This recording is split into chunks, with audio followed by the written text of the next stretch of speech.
Okay, welcome everyone to this weekly trading roadmap where I'd be covering the main event-driven risks for the week and then covering basically my theoretical risk and money management plan for the week ahead.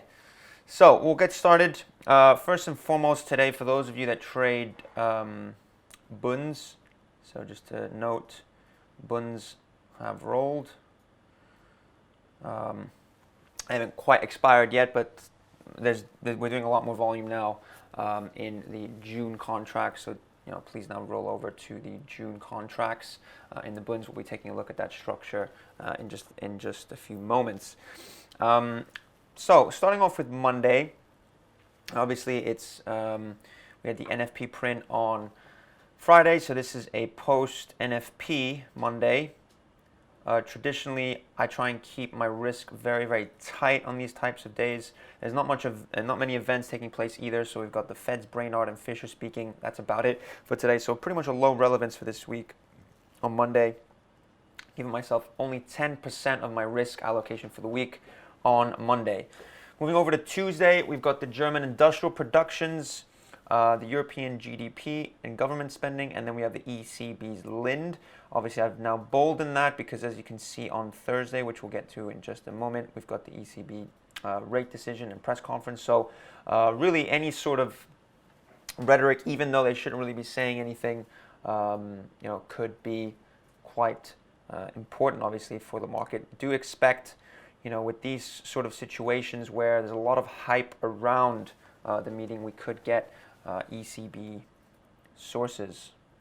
So stay tuned, stay at your desks, and understand how important it is if we do get any sort of big ECB sources that could move the market quite substantially. Obviously, the ECB sources that we got last week were that the only thing they could really do is actually cut the depot cut and nothing else. So I think the market didn't really react too much to that. I would say it was quite a muted reaction. I think the ECB are trying to manage the market's expectations, so just keep an eye on any sources if they want to kind of build up those expectations a little bit more. Overall medium relevance on Tuesday, 15% risk allocation. Moving over to Wednesday, we've got UK manufacturing and industrial productions, and then we've got the Bank of Canada rate decision. It's interesting to keep an eye on this, and we'll take a quick look over in just a moment at the CAD and how that's shaping up now technically, as we've seen quite a bit of commodity strength, and because we've seen the commodity strength, a lot of the commodity currencies such as the CAD have been faring quite well because of this rise up in the commodity prices. Overall, medium relevance and 20% risk allocation for Wednesday. The main event of the week is obviously the ECB rate decision and the press conference. So that is going to be very, very important to keep an eye on this week. Like I said, the markets, even though the sources have said that you're not really expecting much, I think the market is definitely expecting something. We have seen a bit of move in even the inflation expectations, and it's kind of what you usually see coming into an ECB meeting. You see the inflation expectations, the five-year inflation swap forwards actually pick up a little bit, which is already showing a little bit of a sign that the market might be expecting something fairly big. I know I've heard expectations a minimum of a 10 basis point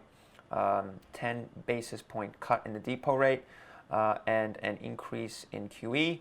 So that increase in QE could be, I've heard estimates of between 10 and 15 or 10 to 20 billion euros per month in purchases. So do keep an eye on that. I think at the very minimum, the market's expecting 10 basis point cut and a 10 billion increase in QE. So that is going to be quite important to kind of judge and gauge as to whether the market's going to think their actions are up to par or not up to par.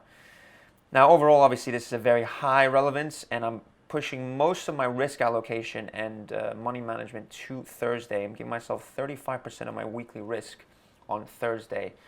Because it's a fairly important day. We're probably going to see quite a bit of volatility, even if they do something big or not. So, like I said, keep this in mind. Plan in advance. If you haven't built some sort of plan, spend the next 3 days building some sort of concise plan that you know what scenarios you're willing to hit and what scenarios you're not, or what scenarios you're willing to wait and see what the price action says. before you act. It's important to have in mind and build those scenarios and visualize them before you trade them. Friday, we've got the German CPI and the US import price. Overall, medium relevance, obviously, the German CPI being fairly important. And then I've given myself 20% risk allocation. Obviously, we'll probably get a bit of feed through and volatility into the next day as well. So now moving over to some of the markets that we take a look at.